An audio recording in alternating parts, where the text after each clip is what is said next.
Hello, students. Welcome back. I hope all of you have been doing fine and studying hard as usual.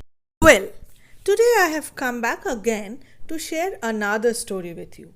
But this time it's about a middle aged man, a serious and dedicated teacher, and a stout hearted individual who falls prey to such an incident that questions many of our beliefs and confidence. It is a story that strongly reminds us of the lines, "There are more things on heaven and earth, Horatio, than are dreamt of in your philosophy." So, let us peep into this narrative without wasting any more time. A Face in the Dark by Ruskin Bond. But before reading the text, let us know something about the author, Ruskin Bond, a name that perhaps only few have missed. Based in Missouri, he is the author of our all time favorites like The Blue Umbrella, The Night Train at Deoli, Time Stops at Shamli, and others. Born on 19th May 1934 in Kasauli to Edith Clark and Aubrey Alexander Bond, he has been honored by many awards like the John Llewellyn Rhys Prize in 1957 for The Room on the Roof. This was, by the way, his first novel, and he was only 17 when he wrote this. So imagine the creativity this man has.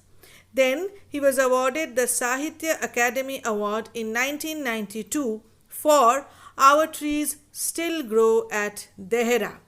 Then he was honored with Padma Shri in 1999 and Padma Bhushan in 2014. This gives us a fair idea why he is one of the most beloved authors of our country, and rather of the whole world. Once Ruskin Bond somewhere famously remarked that while he does not believe in ghosts, he sees them all the time in the woods, in a bar, in a crowd outside a cinema. And so we can assume that such a story is very much expected from a man like him.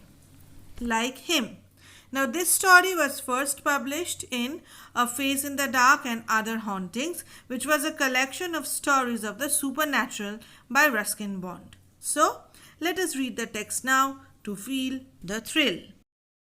Mr. Oliver, an Anglo-Indian teacher, was returning to his school late one night on the outskirts of the hill station of Shimla. Okay, so in the very first line, in the very first word, the author introduces us to the main character, to the central character of the story, and rather to the only character of the story, Mr. Oliver, and gives us added information about him that he was an Anglo-Indian teacher and he was teaching in a school on the outskirts of the hill station of Shimla. Okay, let's read ahead. From before Kipling's time, the school had been run on English public school lines, and the boys, most of them from wealthy Indian families, wore blazers, caps, and ties. So here the author also gives us a setting of the school. And he says that from before Kipling's time. Now, who is this Kipling? This Kipling refers to a famous English poet, Rudyard Kipling, and his time means 1865 to 1936. And then he tells us about the school, or rather about the students of the school. They were mostly from wealthy Indian families, and the school was run on completely English way. Life magazine, in a feature on India, had once called it the Eton of the East. Okay, now what is Life magazine? Life magazine was a weekly magazine and it was known for its quality of photography. And the golden age of this Life magazine was from 1936 to 1972. And it is this Life magazine that had featured the school and had called the school the Eton of the East. Eton of the East refers to the Mayo College. Mayo College is often called Eton because Eton is an English medium school in Berkshire, UK. Mr. Oliver had been teaching in the school for several years, so it is an experience of a long time. The Shimla Bazaar, with its cinemas and restaurants, was about 3 miles from the school, and Mr. Oliver, a bachelor, usually strolled into the town in the evening, returning after dark when he would take a shortcut through the pine forest. So, look, Mr. Oliver is a bachelor. This is another information about him, and it is his usual manner or habit to stroll down the roads of the town in the evening. And often, when it was dark, he used to take a shortcut through the pine forest. Now, it is this pine forest that perhaps is the center of the story and where every confusion lies. Let's read ahead. When there was a strong wind, the pine trees made sad, eerie sounds that kept most people to the main road. And when there was a strong wind, this pine forest became more eerie. Eerie could refer to strange and frightening. So this pine forest became more eerie and more unpredictable when there was a strong wind, and so most of the people kept to the main road. That is, most of the people took the main road. But Mr. Oliver was not a nervous or imaginative person. Now, here is a very important piece of information. The author very clearly states that Mr. Oliver was neither a nervous man nor an imaginative man. So, we can be very sure of the fact that whatever happened to him, it was not because of his nervousness, neither was that his imagination. And this really is a scary thing. He carried a torch, and its gleam, the batteries were running down, moved fitfully down the narrow forest path. When its flickering light fell on the figure of a boy who was sitting alone on a rock, Mr. Oliver stopped. Boys were not supposed to be out after dark. "What are you doing here, boy?" asked Mr. Oliver sharply, moving closer so that he could recognize the miscreant. Who is a miscreant? A miscreant is a person who has done something wrong or unlawful. Now, Mr. Oliver is a very dedicated teacher, and so as soon as he saw a boy of his school out in the dark, he immediately went to that boy and he wanted to recognize this miscreant so that he could give him, or he could show him, the right path. But even as he approached the boy, Mr. Oliver sensed that something was wrong. So from here starts the twist in the story. The boy appeared to be crying. His head hung down. He held his face in his hands, and his body shook convulsively. Convulsively is in an uncontrolled fit. So he was shaking. The body of the boy was shaking.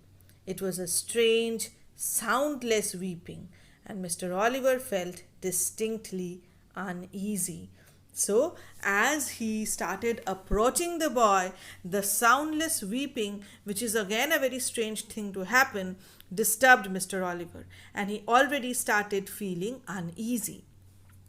"Well, what's the matter?" he asked, his anger giving way to concern. And now he became worried. He was not angry at all with the boy. He was now worried about the boy. "What are you crying for?" The boy would not answer or look up. His body continued to be racked with silent sobbing. Racked is cause extreme pain. So maybe the boy was in pain, he was in anguish, he was distressed. "What are you crying for?" The boy would not answer or look up. His body continued to be racked with silent sobbing. "Come on, boy. You shouldn't be out here at this hour. Tell me the trouble." So look at the helpful attitude of the teacher. He wants to help the boy, and so he continuously tells him that you tell me your trouble. "Look up." The boy looked up. He took his hands from his face and looked up at his teacher. The light from Mr. Oliver's torch fell on the boy's face, if you could call it a face. It had no eyes, ears, nose, or mouth. It was just a round, smooth head with a school cap on top of it. And that's where the story should end. But for Mr. Oliver, it did not end here. The torch fell from his trembling hand. He turned and scrambled down the path, running blindly through the trees and calling for help. He was still running towards the school buildings when he saw a lantern swinging in the middle of the path. Mr. Oliver stumbled up to the watchman, gasping for breath. "What is it, Sahib?" asked the watchman. "Has there been an accident? Why are you running?" "I saw something horrible. A boy weeping in the forest, and he had no face." "No face, Sahib?" "No eyes, nose, mouth, nothing." "Do you mean it was like this, Sahib?" asked the watchman, and raised the lamp to his own face. The watchman had no eyes, no ears, no features at all, not even an eyebrow. And that's when the wind blew the lamp out. Oh my God, such a nerve-wracking moment. And the story ends here, abruptly, keeping us all abated, glued to the text, and our hearts beating faster than ever. Although we all know it's a story, yet we feel tensed, nervous, and even petrified for a while. As the story starts sinking in, we calm down to imagine multiple endings to the story. Maybe it was all a dream. Perhaps it was a prank or sheer imagination flickered by the stories revolving round the forest Mr. Oliver was crossing. It can be anything. It is an open-ended story, but one that is successful in achieving what it wanted, to scare us, arousing the skeptic in us, musing over the ever-doubted question, are ghosts real? Well, I leave you all with this question today to ponder over. Hope you all have enjoyed reading the story, and now keep musing. But please do not forget to like the video, share it, and subscribe to our channel. And please leave a comment in the comment section to let us know how you are liking us. Till then, happy reading. Bye-bye.